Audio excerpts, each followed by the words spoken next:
坊間身強任財官，即係身強弱嘅概念可以玩到咁耐咧？明明我哋成日都喺度講噶啦，啱呢個概念，但點解都會有啲價值咧？就係因為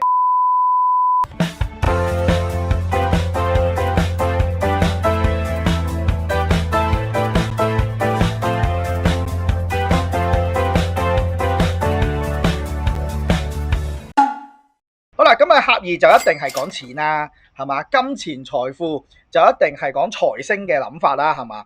好啦，但係佢唔係講緊錢嘅喎，由我做出發點，講緊我駕馭之物，我克之物，克即係我控制嘅嘢。所以其實但凡你控制嘅嘢都可以累象為財星。好啦，好多人咧會漏嘅就係乜嘢啊？你對錢嘅分配啦，我點樣控制你啲錢啦？呢個都係財嚟嘅。其實就係講緊我點樣控制我嘅資源啫嘛。所以咧，以前古時男命以女性係一個資產嚟噶嘛，係咪？咪講佢哋講妻為財咯，係咪？我有幾多個財？即係一個皇帝點樣顯示自己嘅國力啊？就係其中一個就係我有幾多個老婆咯。即係點解要後宮3000啫？個原因唔係話俾你聽佢有好強嘅性能力，佢想話俾你聽我有好多嘅資源可以養晒咁多人啊嘛，係咪？所以呢一個係個重點嚟嘅。好啦，所以財星所講嘅重點係我可控制嘅人同事物，你可控制你嘅財產嘅分配係點樣？呢個都係講緊財嘅解釋嚟嘅。好啦。即係簡單嚟講，乜嘢叫財呢？就係呢一樣嘢，到底你可唔可以能夠把握到？如果我駕馭到，即係我能夠把握到咯，係咪？好啦，如果個八字財好多，而你唔好夠力嘅，咁即係你把握唔到，咁我點樣用一個現實嘅環境去解釋呢個現象啊？問真問心好多有得揀，你會唔會睇唔上？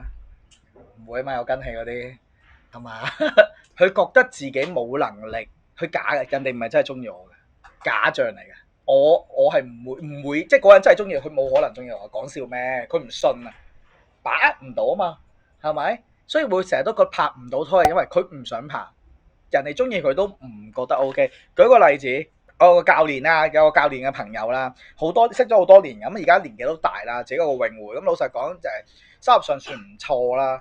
咁咧冇乜拍到拖嘅，人生上我識咗佢咁多年，接近20年啦。我諗都係得一次嘅啫，見過。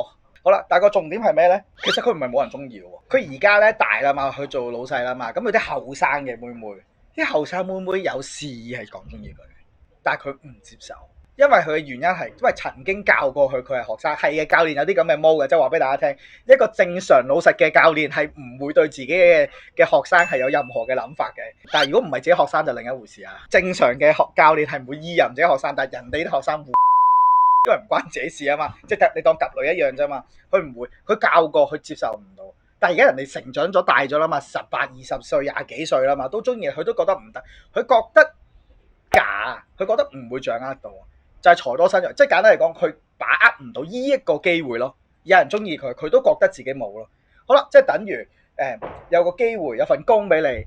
好多工俾你啦，咁你要去做先得㗎。你覺得我勝任唔到㗎啦，我都唔去試。呢啲就係財多身弱嘅原因。我掌握唔到，我冇信心掌握。我就算攞得起，我都好快放得低。不過就算都係啦，佢攞起咗，佢都好快冇嘅，因為我把握唔到啊嘛。呢個就係講，如果我控制到佢啦，所以財星點解坊間身強任財官，即係身強弱嘅概念可以玩到咁耐咧？明明我哋成日都喺度講㗎啦，唔啱呢個概念，但係點解都會有啲價值咧？就係因為八字去到尾喺某程度上都係講身強任財官。我到底有冇根氣，長久地攞住呢嚿嘢？好啦，呢個係個磚頭嚟嘅。好啦，如果磚頭冇乜意義啊，如果佢黃金咧，好啦，我攞起佢咪即係我擁有佢咯。但係如果佢重得滯，我都冇辦法啦，我要放低啦，係嘛？咁咪即係我冇咯。所以其實喺某程度上，點解呢樣嘢都啱，就係因為身強嘅人係一定有能力攞到個財嘅。但係個財到底呢嚿係磚啦，定係黃金咧，就唔係身強弱睇㗎啦，就係睇成個格局啊。咁你攞起嚿磚有用咩？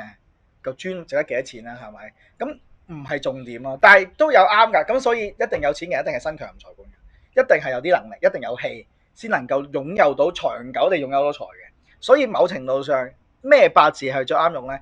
一啲越靚嘅八字就越容易可以用嗰個方法啦。反而一啲八字冇咁靚嘅，即係唔係好清晰嘅話咧，用身強弱咧多數都錯嘅。咁所以佢哋會覺得啊，我哋呢個方法啱，因為我批邊個都準係嘛，咁啊係人都知啦係嘛，睇基本嘅嘢梗係得啦，即係譬如你真係做生意嗰啲人咧，即係除非即係扮嘢啦，你識嗰啲窮人有限啦，咁一定係身強健才㗎，多數都係㗎。咁因為你嘅職業上遇到嘅嘢係咁啊嘛，咁呢啲一定係啱嘅。咁但係好多組合㗎嘛，但係嗰啲人明明冇才，但係都係會有一個唔錯嘅收入咧，咁點解釋咧？呢個就唔係身強人才啦，就係其他格局有問題。所以我哋唔能夠咁樣睇，但係我哋可以用呢個諗法就係，如果個八字有才，我哋就要睇到底我哋能唔能夠駕馭到，我哋能唔能夠控制到，呢個你要放喺個心裏邊嘅。